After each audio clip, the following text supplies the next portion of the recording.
എല്ലാവർക്കും എൻ്റെ യൂട്യൂബ് ചാനലിലേക്ക് സ്വാഗതം. ഞാൻ ഇന്ന് പറയാൻ പോകുന്നത് ദ ബോയ്സ് സീസൺ 5 എപ്പിസോഡ് 8ൻ്റെ റിവ്യൂ ആണ്. സീസൺ 5 എപ്പിസോഡ് 8ൻ്റെ മാത്രമല്ല, ബോയ്സ് എന്ന സീരീസിൻ്റെ തന്നെ ഓവറോൾ ഒരു റിവ്യൂ ആണ് പറയാൻ പോകുന്നത്. ഓവറോൾ ഒന്നാം എപ്പിസോഡ് മുതൽ ഈ ഒരു എപ്പിസോഡ് വരെ, വെച്ചാൽ ഒന്നാം സീസൺ മുതൽ ഈ ഒരു സീസൺ വരെ ഓവറോൾ ബോയ്സിന് എൻ്റെ വീഡിയോ, എൻ്റെ യൂട്യൂബ് ചാനലിലെ അവസാനത്തെ video. Thank you boys for entertaining us all these years. ഞാൻ കുറേ നാൾ മുമ്പ് ഇതിൻ്റെ പോസ്റ്ററും ഇതിൻ്റെ ട്രെയിലറും കണ്ടപ്പോൾ എനിക്ക് വളരെയേറെ ഇൻട്രസ്റ്റിംഗ് ആയിട്ട് തോന്നിയ ഒരു സംഭവമാണ് ഈ ബോയ്സ് എന്ന് പറഞ്ഞാൽ. ഇതൊക്കെ അത് ഹിറ്റാണതിന് മുമ്പ്, ഈ ഒരു സംഭവം ഓവറോൾ ഹിറ്റാണതിന് മുമ്പ് തന്നെ തുടക്കത്തിൽ എനിക്ക് ഈ സംഭവം കാണാൻ ഭയങ്കര ഇൻട്രസ്റ്റിംഗ് ഉണ്ടായിരുന്നു. അങ്ങനെയാണ് ഞാനിത് ഫസ്റ്റ് എപ്പിസോഡ് കണ്ടതും സെക്കൻഡ് കണ്ടതും. അതൊക്കെ സൂപ്പറായിരുന്നു. ഫസ്റ്റ് സീസൺ അടിപൊളിയായിരുന്നു. പിന്നെ കുറച്ച് അത് കഴിഞ്ഞിട്ടുള്ള സോൾജർ ബോയായിട്ടുള്ള ഫൈറ്റും ആയിട്ടുള്ള ഫൈറ്റും അതെല്ലാം കൊള്ളായിരുന്നു. പിന്നെ ഇടയ്ക്ക് വെച്ച് ബോയ്സ് താനെ ഡിപ്പായി പോയി. അവസാനം കഴിഞ്ഞു, എല്ലാം കഴിഞ്ഞു, ഇറ്റ്സ് ഓവർ. അങ്ങനെ ഒരു നല്ല സീരീസും കൂടി ഓവറായി. ബട്ട് ഇറ്റ് വളരെ നന്നായിട്ട് ഓവറായില്ല. This episode was average to bad എന്ന് പറയാം. Average to bad. ശരിക്കും കോമിക്സിലുള്ളതൊക്കെ തന്നെയാണ് കാണിച്ചെന്നൊക്കെയാണ് പറയണത്. എനിക്ക് പേഴ്സണലി വളരെ സംഭവമായിട്ടും തോന്നിയില്ല. ബിക്കോസ് ആവറേജ്, ലൈക്ക് എന്താ സംഭവിക്കുന്നത് അതൊക്കെ വിചാരിച്ച് അതൊക്കെ തന്നെ സംഭവിച്ച് ഭയങ്കര പ്ലെയിൻ ആയിട്ട് ഭയങ്കര ഫാസ്റ്റ് ആയിട്ട് അവസാനിപ്പിച്ച്.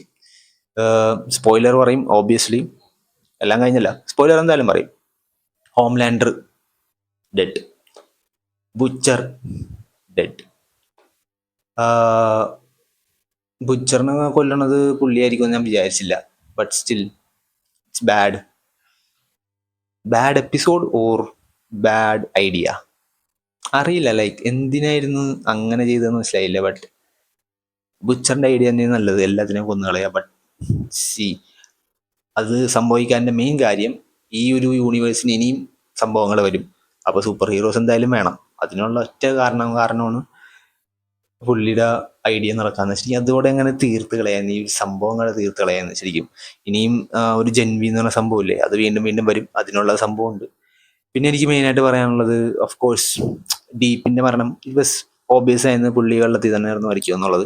സ്റ്റാർലൈറ്റ് വെരി കടമായിട്ടുള്ളൊരു ക്യാരക്ടർ. ഒരുമാതിരി എന്താണ്, എനിക്ക് ഒട്ടും ഇൻട്രസ്റ്റിംഗ് അല്ല ആ പെണ്ണെ കാണാൻ. ആ പെണ്ണിന്റെ പെർഫോമൻസും കാണാൻ, ആ ഒരു ക്യാരക്ടറും കാണാൻ, ആ ഒരു പവർ വെച്ച് ഒട്ടും യൂട്ടിലൈസ് ചെയ്യാത്തൊരു ക്യാരക്ടർ സ്റ്റാർലൈറ്റ്. പിന്നെ വേറെ ക്യാരക്ടേഴ്സ്, മറ്റേ ബുദ്ധിയുള്ള പെണ്ണൊക്കെ ബുദ്ധിയില്ലാതെ പോയി. എന്തൊക്കെയാണ് കിമിക്കോ ആ പുള്ളിക്കാരിക്ക് പറ്റിയ പുള്ളി ചെയ്തിട്ടുണ്ട്. പിന്നെ മരിക്കുമെന്ന് വിചാരിച്ചവരൊക്കെ തന്നെയാണ് മരിച്ചത് ഓബ്വിയസ്ലി. ശരിക്കും അവരൊന്നും കൊല്ലണ്ടായിരുന്നു, ഫ്രഞ്ചിനൊന്നും കൊല്ലണ്ടായിരുന്നു ശരിക്കും.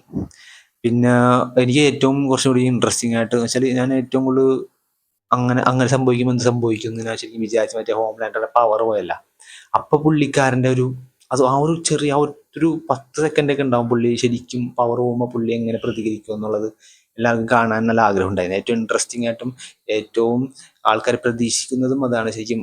പ്രതീക്ഷിക്കുന്ന മാത്രമല്ല, ഞങ്ങൾ ആഗ്രഹിക്കുന്ന കാര്യം കൂടിയാണ്. അപ്പോൾ ആ പുള്ളിക്ക് ഉള്ള ശക്തി പോകുമ്പോൾ പുള്ളി എങ്ങനെയായിരിക്കും പ്രതികരിക്കാൻ പോണത് എന്ന് അറിയാൻ നല്ല ആഗ്രഹം ഉണ്ടായിരുന്നു. അത് കണ്ടപ്പോൾ ലൈക്ക് അങ്ങനെയൊക്കെ തന്നെ ആയിരിക്കും പ്രതികരിക്കുന്നത്. ബട്ട് അത് ഭയങ്കര ഇൻട്രസ്റ്റിംഗ് ആണ് കാണാൻ.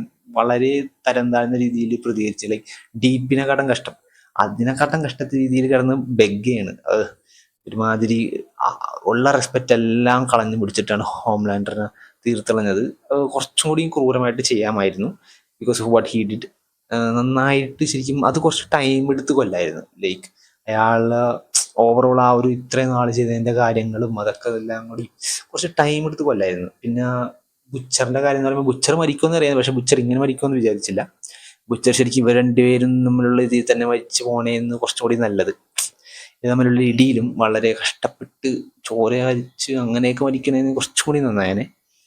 പിന്നെ ഹ്യൂയി എന്താ ഉദ്ദേശിക്കുന്നത് എനിക്കറിയില്ല. Huey okay man, Huey is okay. Butcher is dead. ഇനി ആരുമില്ല, ഇനി ജെൻവിയാണ് അടുത്ത് വരാനുള്ളത്.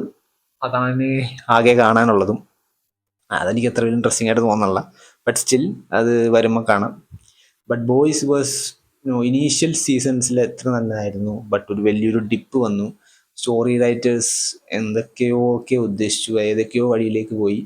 കുറച്ചും കൂടി നന്നാക്കാമായിരുന്നു. കാരണം വളരെ എക്സൈറ്റിങ് തോന്നിയൊരു സബ്ജക്റ്റ് ആയിരുന്നു.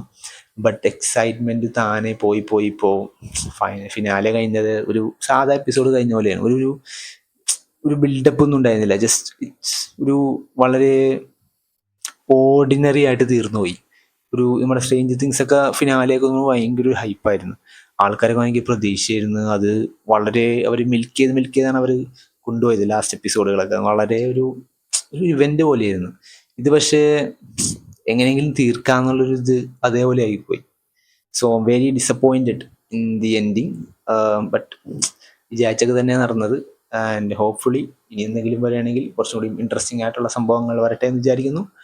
So bye boys, the boys, miss you those amazing acting scenes. ഹോംലാൻഡറിൻ്റെ ആക്ടിങ് ആണെങ്കിലും അവരുടെയൊക്കെ ഈ ഒരു ടീമിനെ മിസ് ചെയ്യും. So yeah, and thank you for watching.